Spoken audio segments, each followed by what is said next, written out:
우리가 읽은 이 말씀을 가지고 여호와를 의지하는가, 하나님을 의지하고 있는가.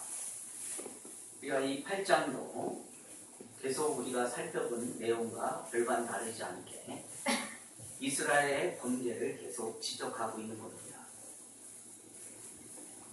이스라엘은 여호와를 의지하지 않고 현실적인 해결책만 그들은 요구하고 있는 겁니다.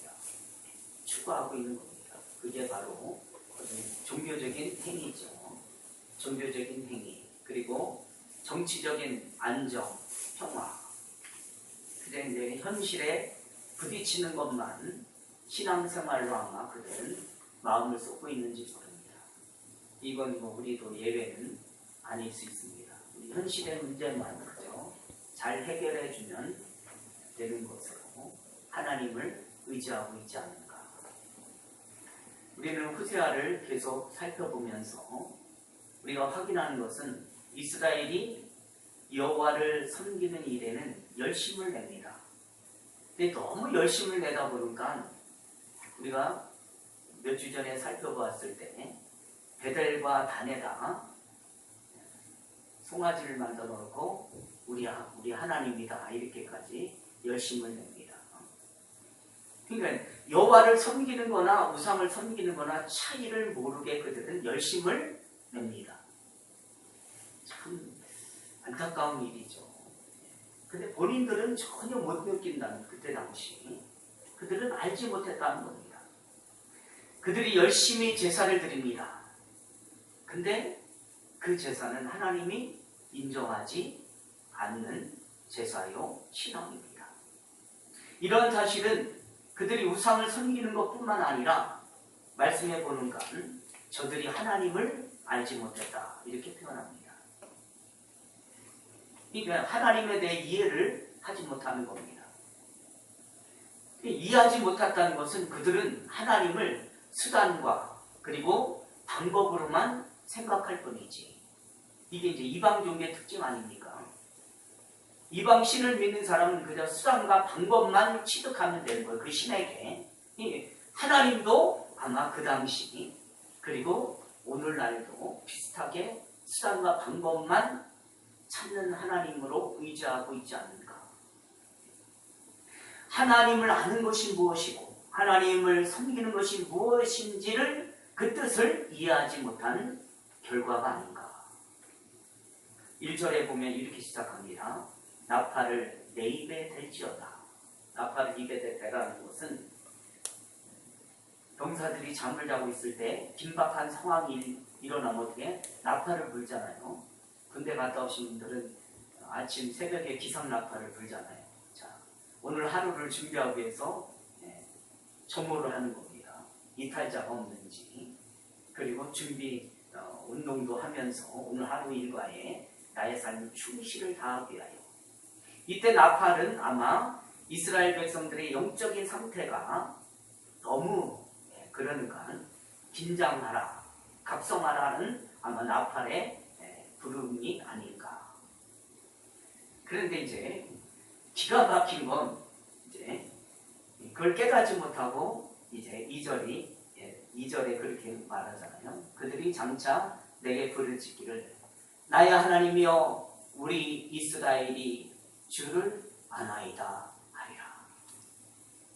이 말은 요한복음 8장 33절을 인용한다면 우리는 아브라함의 자손입니다. 이건 이제 혈통적인 신앙이다 이렇게 표현할 수 있습니다. 혈통적인 신앙. 오늘 식으로 말하면 모태신앙. 못해요.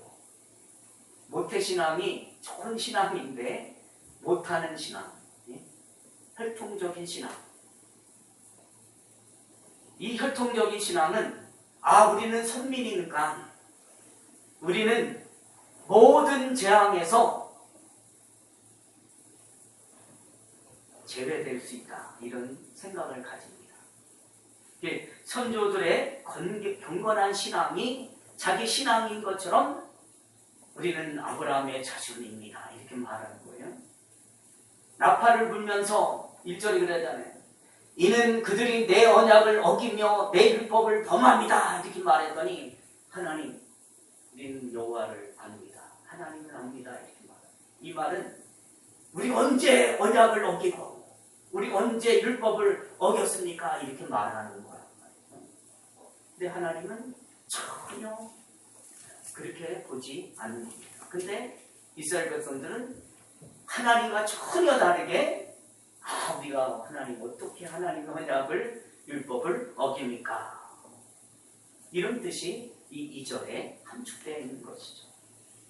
이처럼 이스라엘 백성들은 자기네가 신앙에서 실패하고 있다는 것을 인지하지 못하고 있다는 겁니다. 신앙의 실패는 곧 하나님 앞에 심판을 받는다는 이 사실을 그들은 기억하지 못했다는 겁니다. 3절에도 이스라엘이 이미 선을 버렸으니 원수가 그를 따를 것이라. 4절도 한번 읽어볼까요? 같이 4절 시작. 그들이 왕을 세웠으나 내게서 난 것이 아니며 그들이 지는 자를 세웠으나 내가 모르는 바이며 그들이 또 그 금으로 자기들의 형상을 만들었나니 결국은 파괴되고 말이라. 하나님의 생각과 이스라엘 백성들의 생각, 그리고 곧 우리의 생각과의 차이가 얼마나 큰 것인가를 얘기합니다.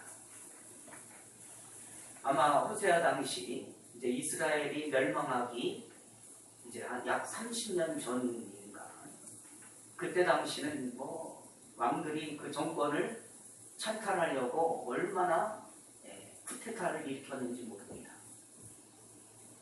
그래서 정치 반역들이 막 곳곳에서 막 일어나는 거죠. 내가 왕이 되겠다. 근데 왕의 계열은 하나님이 세워주시는 그런 계열 속에서 만들어져야 되는 겁니다. 그건 다윗 왕가가 1순위겠죠. 이걸 무시하고 이스라엘 역대의 왕들의 지략을 살펴보면 모두 악했다 이렇게 표현합니다. 그리고 그 중에 가장 악한 왕 아합, 그리고 그 아버지, 아주 악한 왕이죠.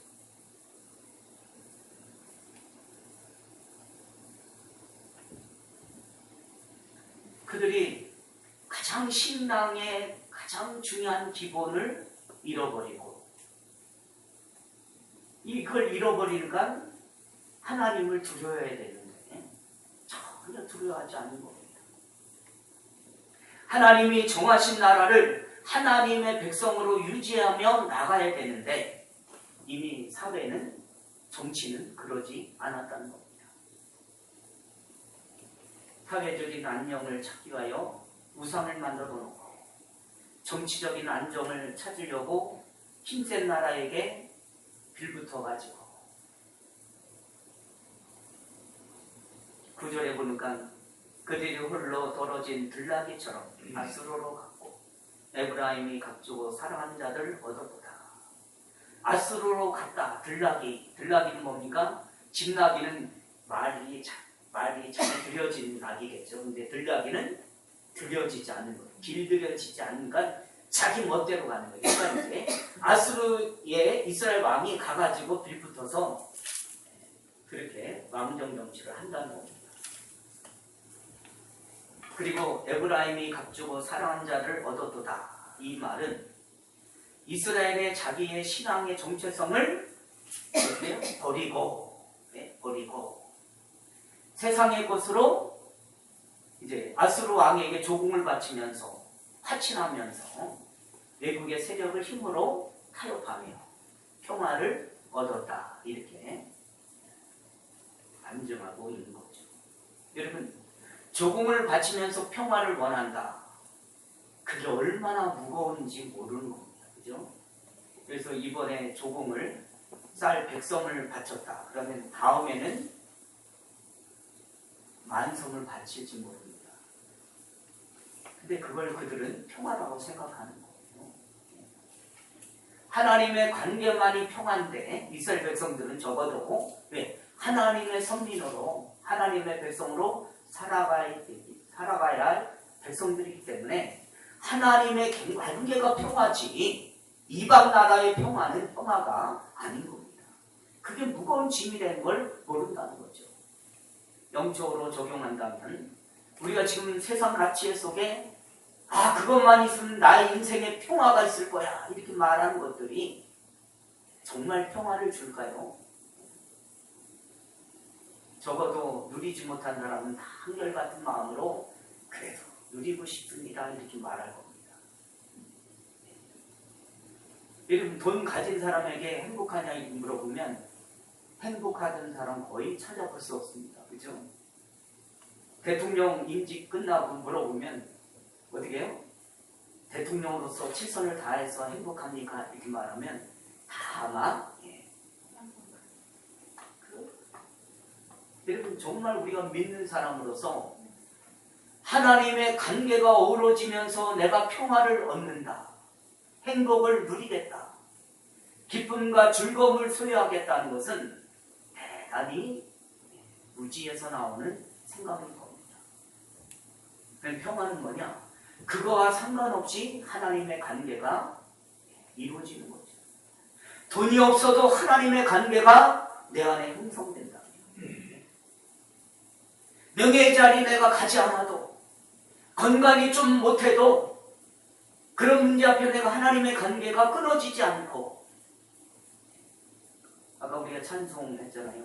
만 가지 은혜를 받았는데 만 가지는 다 지워버리고 그 한 가지 목적 때문에 하나님 나는 하나님과 평화를 원합니다. 그 한 가지 주세요 이렇게 말한다면 이스라엘 백성들의 그때 당시 환경에서 하나님 내가 언제 하나님의 법을 어겼습니까? 라고 말하는 그 모습과 별반 다르지 않다는 겁니다. 10절도 보면 같이 읽어볼까요? 10절 시작. 그들이 여러 나라에게 값을 주었을지라도 이제 내가 그들을 모으니 그들은 지도자의 임금이 지어준 징으로 말미암아 패하기 시작하니라. 이스라엘이 자기네가 어떤 힘을 의지해야 되는가? 오직 하나님이죠. 유일하신 하나님. 이스라엘의 힘은 오직 여호와 하나님 앞에 나오는 겁니다. 그래서 하나님으로부터 힘을 얻는 겁니다. 근데 그 중심의 힘을 그들은 놓쳤다. 이렇게 표현하고 있는 겁니다. 이 당시도 마찬가지죠. 이 당시 이렇게 말할 때는 이스라엘 그리고 남유다 반쪽 나눠진 남유다 그뿐만 아니라 하나님을 모르는 모든 나라들 그들은 오직 힘을 어디에다 두냐? 경제력입니다. 오늘날도 그래요. 그래서 우리가 참 그런 부분에서 이 대한민국이 기독교가 돼야 됩니다. 국가가 이렇게 말하는 건 대단히 모순이죠. 예수님이 이 땅에 오셔서 왕으로 오셨을 때 이스라엘 왕으로 오셨을 때에 여러분 정치적인 왕으로 오시지 않았습니다.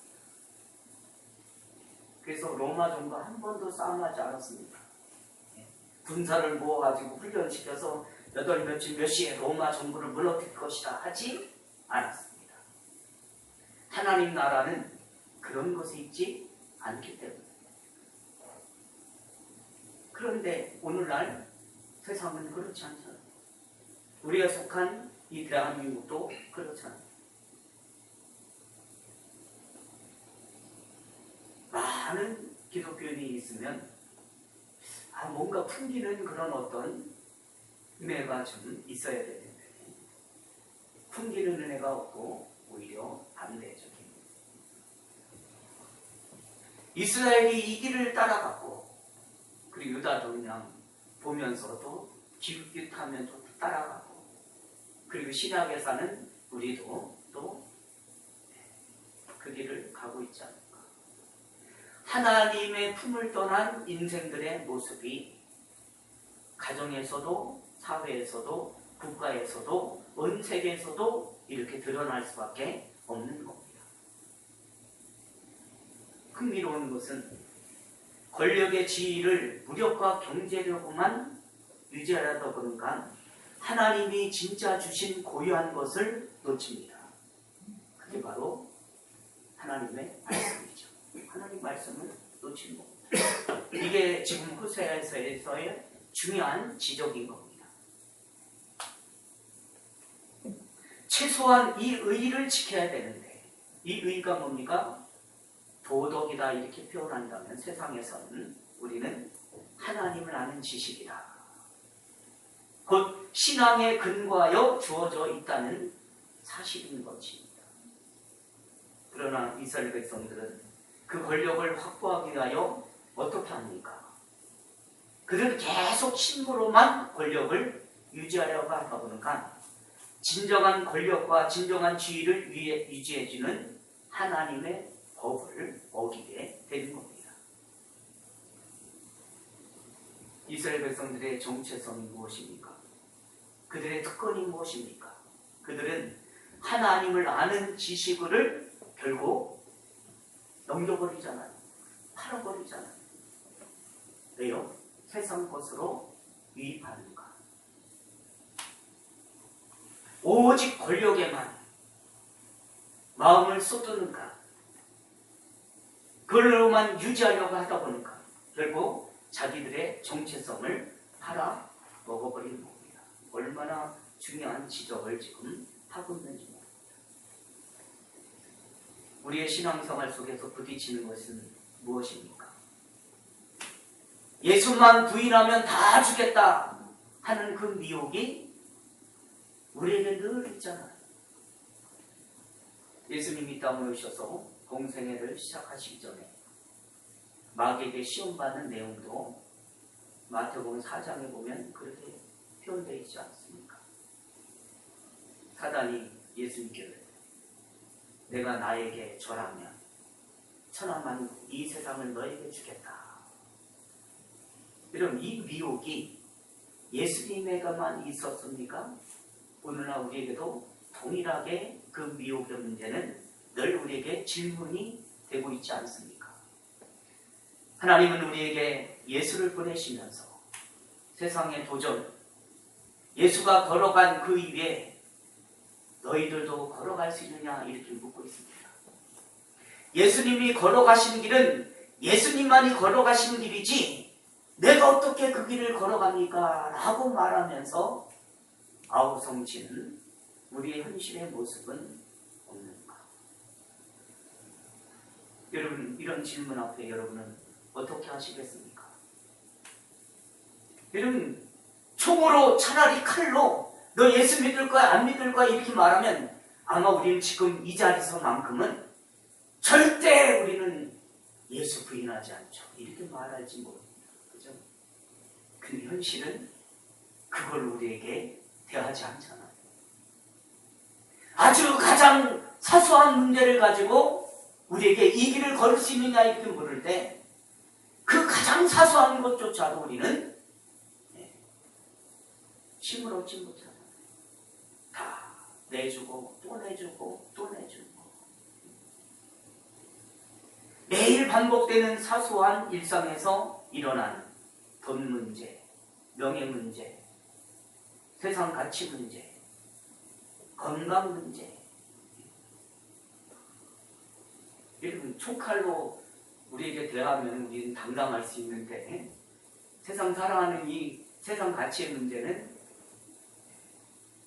왜 이렇게 쉽게 예수님을 내주는지 몰라요. 여러분, 우리의 신앙생활은요 작은 것부터 시작되는 겁니다. 큰 걸 이루는 게 신앙생활이 아닙니다. 작은 걸 안 해보고는 큰 걸 못하는 겁니다. 하나님께서 추수 때에 다 거둬라. 그 논에 있는 그 곡식 다 거둬라. 그러나 모퉁이만 좀 남겨놔라. 명령인 겁니다. 그게 인생의 본분이에요. 남들은 그렇게 살아도 하나님의 자녀라면 하나님의 명령을 따라 그 본분을 다하는 겁니다. 남기라면 남기는 것이 본분이고 거두라면 거두는 것이 본분인 겁니다. 먹지 말라 할 때는 만 가지를 다 주고 먹어라 이렇게 말할 때는 아멘하고 먹지만 한 가지를 먹지 말라 이럴 때도 그 본분을 우리는 지키는 겁니다. 그게 여호와를 의지하는 거죠. 근데 여호와를 그 의지하는 마음이 없으니까 어떻게 해요? 나도 하나님 되겠다는 거, 나도 하나님 되겠다는 거 아닙니까? 예? 물질로 하나님과 동등한 자리에 서보려고 하고, 명예의 욕을 가지고 하나님과 동등한 자리에서 자기를 자랑하려고 하고, 이 세상의 가치로는 하나님 앞에 내놓아도 아무것도 아니잖아요. 우리가 아까 찬송했잖아요. 눈물 내놓을 게 없어서 이제 눈물을 내놓으면서 이제 뭐요? 우리 몸을 바칩니다. 여러분 적어도 오늘 하루 이 신앙의 자리에서 내 몸을 바칩니다. 이 마음을 가지고 우리가 신앙생활을 하고 있는 자리라면 여러분 참 귀한 자리에 계신 겁니다. 정말 여호와를 의지하는 자리에 여러분은 계신 겁니다. 실력이 없으면 어떻게 하는지 아십니까? 각오만 하잖아요. 예? 실력이 없는 사람들이 뭉쳐가지고 소리 냅니다. 그리고 거기서 안 되면 이제 머리도 깎고, 거기서 안 되면 이제 혈서도 쓰잖아요. 감독이요. 실력 있는 선수들에게는 뭐라고 말하는지 아십니까? 야, 너희들 연습한 대로만 해. 이렇게 말합니다. 네, 실력이 없는 선수들에게는 감독이 뭐라 해야 아세요? 야, 너희들 지면 나오지 마. 그 운동장에서 죽어. 이렇게 말합니다. 물론 정신력을 집중시키기 위해서 하는 말이겠죠. 그리고 인간은 다만 기량과 기술만 가진 존재가 아니라는 것을 이야기하겠죠. 그러나 여러분 진짜 정신력이 무엇입니까? 각오만 하면 되는 겁니까? 표만 하면 되는 겁니까? 그렇지 않잖아요. 연습하고 또 연습하고, 훈련하고 또 훈련하고, 단련하고 또 단련하고. 여러분 얼마 전에 동계올림픽이 끝났잖아요. 거기에서 그 금메달 딴 빙상 선수가 자기 훈련을 체험하는 그 이제 예능 사람들을 초대해가지고 해프라 그랬는데, 여러분 정말 예 얼마나 예 태릉 성취촌 들어가면은 그냥 금메달 다 줍니까? 세계에서 올림픽 경기에 야 너희들 국가대표가 무조건 금메달 줍니까? 아니, 대한민국 대표로서 가는 거 아니에요, 그죠?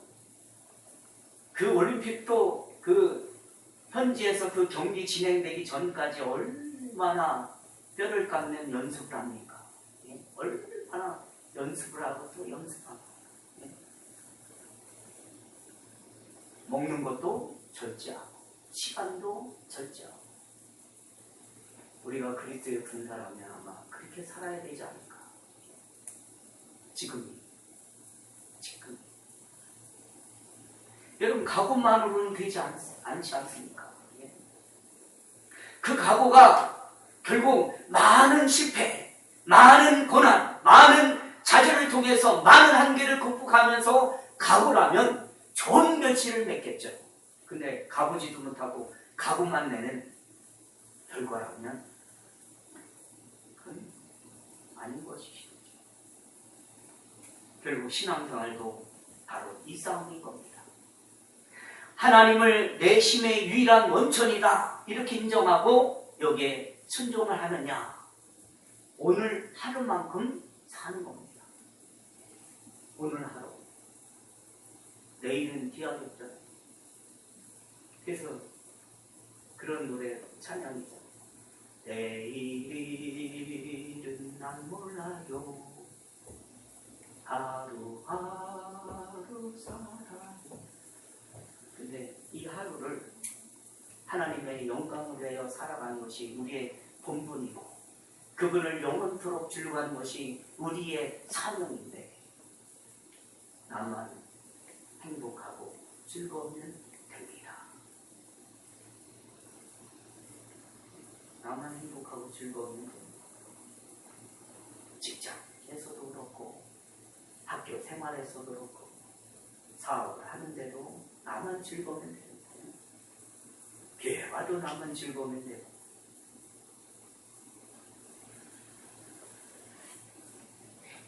하나님이 우리에게 주신 권력이 뭡니까? 그 권력은 하나님의 백성을 유지하는 자리로 우리를 몰아내는 것이 아닙니다. 오히려 하나님께서 우리에게 권력을 주고 힘을 주고 능력을 주는 것은 더 깊은 신앙의 자리에 나아가라고 우리에게 주는 사명일 것입니다.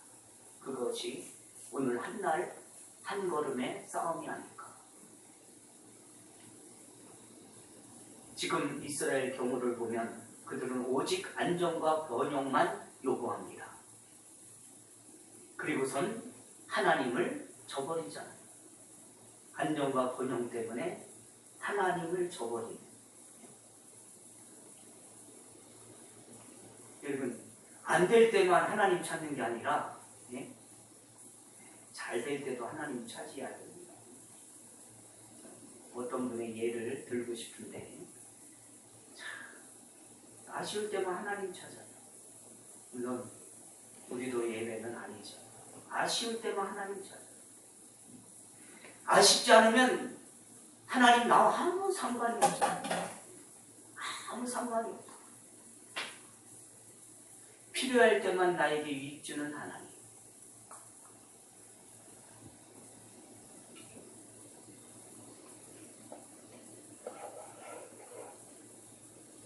이스라엘은 끊임없이 자기가 잘못한 것을 인지하지 못합니다. 이사야 선지자 당시 이사야 선지자를 통하여 하나님이 말씀합니다. 너희들 그 제사 이제는 역겹다. 이제 그 제사 드리지 마라. 너희들 그저 마당만 밟을 뿐이다. 헛된 재물 이제는 가지고 오지도 말라. 말라기에서는 어떻게 표현하는지 아십니까? 똑같은 내용이겠죠. 좀 다를 차원이죠. 너희 중에 성전 문을 닫을 자가 있으면 내가 정말 기쁘겠다. 그랬더니 이스라엘 백성들이 뭐라고 말하는지 아십니까? 하나님! 우리가 하나님 위해 제사를 드리고 하나님 말씀대로 우리가 살지 않은 것이 무엇이 있습니까? 이렇게 합니다. 이 말은 뭐예요? 하나님 앞에 자기들은 당당하다는 겁니다. 하나님 지금 잘못을 지적하고 있는데 그들은 잘못한 걸 전혀 뉘우치지 못하고 있는 겁니다. 하나님이 우리에게 요구하는 것은 지위와 명분을 얻어가지고 나를 증명하라. 그게 아니고 우리를 증명하는 게 아니에요. 우리의 지위 준 것, 명분 준 것이 나를 증명하는 자리가 아닌 겁니다. 오히려 하나님을 얼마나 잘 이해하는 자리가 명분이고 지위를 준 자리인 겁니다. 그것은 이렇게 말할 수 있죠. 이렇게 적용할 수 있죠. 하나님의 성품을 담는 것. 하나님의 인격을 내가 담는 자리에 나가는 것이구나. 그래서 하나님의 부르심에 모든 그 과정이 나에게 주신 특권이고 기회다. 이런 고백으로 나가야 됩니다. 그 기회를 놓치고 있다면 오늘 제목과 같이 우리는 비켜 나가는 자리가 아닐까. 우리는 자꾸 힘과 자랑을 가지러 갑니다. 우리가 무엇인가 갖고 있다고 늘 생각하려고 합니다. 여러분, 우리가 가진 것은 없습니다. 우리가 정말 가진 것이 있다면 아마 이것일 것입니다. 하나님을 아는 것. 우리가 유일하게 지금 가지고 있는 것을 우리가 정말 자랑하고 우리가 정말 그것을 고백한다면 하나님을 아는 것이 우리의 자랑입니다. 이런 고백이 오늘 우리에게 고백되어져야 됩니다. 하나님, 나는 돈이 많아요. 자랑하는 것은 우리끼리는 혹시 경쟁이 될지 몰라요. 우리끼리는 높낮이가 될지 몰라요. 그러나 하나님은 전혀 아닙니다. 그 세상의 가치를 가지고 자랑하다가 떨어지는 일. 차라리 없어서 하나님을 부인하지 않는 그 은혜 자리에서 내가 하나님을 아는 것을 자랑한다. 그 자랑은 우리에게 큰 기쁨이 되어질 것입니다. 이 믿음이 우리에게 지금 정말 하나님의 사람으로 살고 있는가? 하나님을 아는 것이 정말 자랑이 된다면 하나님의 사람으로 살고 있는가? 이렇게 우리에게 묻고 있는 겁니다. 물론 우리가 하나님 자녀가 되고 나면 아주 그냥 성분이 좀 되면 얼마나 좋겠습니까? 그죠? 아주 완벽한 성인이 되면 얼마나 좋겠습니까? 그런데 우리는 많은 구약의 우리 믿음의 선조를 보면서 그렇죠? 아니 우리보다 더하면 더했지. 네? 우리는 오히려 좀 그러잖아요. 그래서 참 한순간에 성인이 되지 않는다는 겁니다. 그래서 늘 포기하지 않는 이 씨름. 오늘 제목으로 말하면 항상 내가 정말 여호와를 의지하고 있는가? 돈이 많아도 여호와를 의지하고 있는가? 돈이 없어서 많은 고난과 핍박과 아픔과 좌절의 자리에서도 하나님을 의지하는가?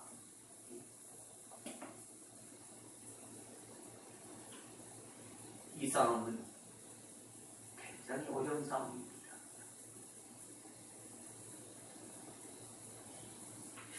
하나님께서 우리 주안의 교회를 어쨌든 은혜롭게 표현하자면 은혜롭게 여기까지 이끌어 주셨습니다.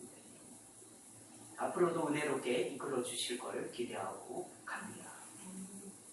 근데 현실적으로는 너무 힘들어요. 그죠? 개인적인 환경도 너무 힘들고 주변에서 듣는 이야기도 다 힘든 얘기들. 그러나 내 안에는 즐거움이 있고 행복이 있어요. 왜? 아직도 세상에 그 무언가를 내가 갖고 있기 때문에. 그게 여러분 정말 우리가 믿음의 근거로 자랑할 수 있습니까? 남들에게는 같이 동조하지만 내 안에 감춰놓은 어떤 비밀의 그 병기가 나의 신앙의 반증이 될 수 있을까?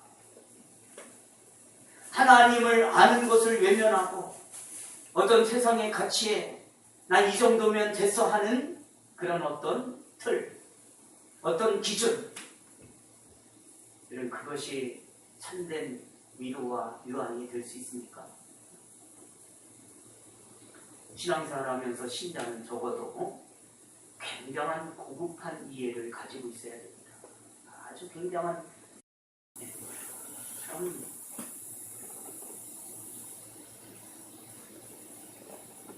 호세아가 지적하는 이스라엘 백성들의 문제가 무엇입니까? 이스라엘 백성들이 신앙을 지금 잘하고 있는데, 열심내고 있는데 자기들 스스로도 자화자찬하면서 하나님 이 정도로 우리가 하나님을 잘 믿고 따르는데, 근데 하나님은 아니다 이렇게 말한단 말이에요. 그들이 의지하고 그들이 신뢰하고 그들이 따르는 성전도 헐어버리는 심판을 하시는 하나님이신데 그들은 깨닫지 못한다는 겁니다. 얼마나 심각한 문제인지 모르는 겁니다. 그러나 이는 이스라엘 문제만이 아닙니다. 모든 죄성을 가진 인간의 문제가 아닙니까? 우리는 보통 이렇게 생각합니다. 죄성을 가지고 그래도 하나님은 우리에게 복 주실 거야. 무슨 복이 그렇습니까? 죄성을 가진 인간이 하나님 나에게 복을 주실 거야 이렇게 말할 때 그 복이 무엇이겠습니까? 그 복이 어떤 복이겠습니까?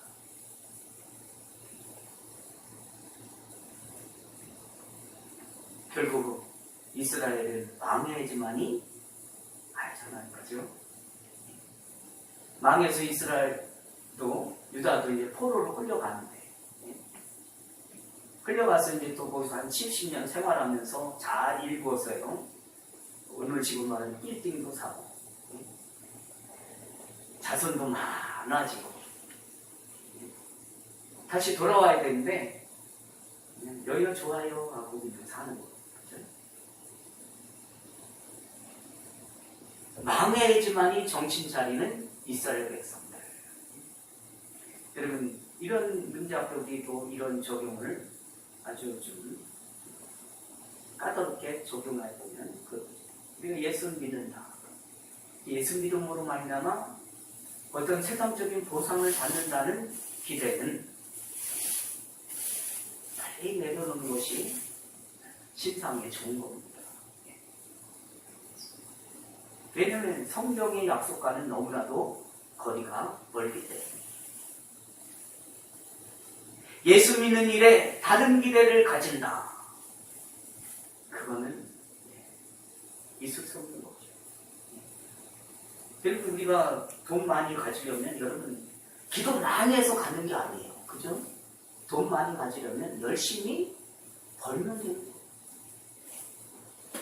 우리는 돈 문제 앞에 기도를 그렇게 해야 되겠죠. 하나님, 정직하게 돈을 벌게 해주세요. 하나님의 뜻 가운데 벗어나지 않는 일용한 양식을 얻을 수 있는 그 은혜를 주세요. 이렇게 기도해야 되겠죠. 근데 다 우리는 그런 기도를 부인하고 있지 않아요. 자, 오늘 본문 2장 11절 12절을 읽어봅니다. 보세요. 8장 11절 12절 시작. 에브라임은 죄를 위하여 제단을 많이 만들더니 그 제단이 그에게 공평하게 하는 것이 없다. 내가 그를 위하여 내 율법을 많은 가지로 기록하였으나 그들은 이상한 것으로 여기도다. 무슨 말입니까? 하나님 앞에 제단을 많이 만들고 율법을 많이 가르쳤는데 오히려 이스라엘 전역이 오염되었다 이렇게 말합니다. 하나님은 알고 하나님의 백성이 된 것을 권력으로만 사용하다 보니까 정치, 경제, 사회, 안정과 번영만 요구하다 보니까 결국 하나님을 섬긴다는 제단도 하나님 주신 율법도 결국 이스라엘 전역을 더럽히게 되었다. 예? 만 가지 은혜, 우리 찬송은 오늘 되었는데 여기 보니까 만 가지 내 율법을 만 가지로 기록하였으나 그들은 이상한 것으로 여겼다. 이상하게 생긴 사람들이 어떻게 더럽혀졌는가? 하나님 앞에 기계적으로 제사를 드리고 영적인 제사를 드려야 되는데 육신적인 제사만 드리는 겁니다. 율법은 어떻게 실천합니까? 그냥 문자력으로 지키는 거예요. 여러분 살인만 안 하면 살인 안 한 겁니까? 여러분 부모 공경이 뭡니까? 도둑질 하지 말라는 게 무엇입니까? 문자적으로만 지키면 된다는 이런 실천적인 생각만 가지고 있지 않았는가. 하나님이 제사나 율법을 들어 이스라엘 백성들에게 꾸짖는 것은 너희의 제사와 율법에서 나 하나님이 빠지면 나 여호와를 거룩하게 여기지 아니한다면 그 규범이, 그 이상이, 그 규례가 무엇이겠느냐. 한낱 그저 규칙에 불과하면 그건 아무것도 아니라는 겁니다. 오늘 우리의 예배도 마찬가지죠. 매달 첫 주마다 드리는 이 성찬도 마찬가지겠죠. 그냥 오늘은 성찬하는구나. 여러분 주일 예배를 언제부터 예배하십니까? 적어도 토요일부터 예배하셔야 되지 않습니까? 실컷 하다가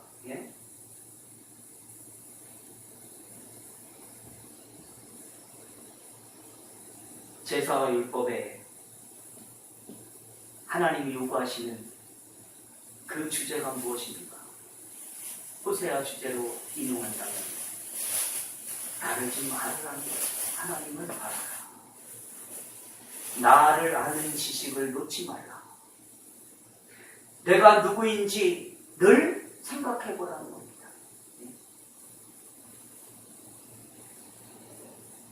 그걸 이해하지 못하면 우리가 지금 가진 것들, 우리가 소유하는 것들, 우리가 각오하는 것들, 우리가 결심하는 것은 다 껍질에 불과하다는 거죠.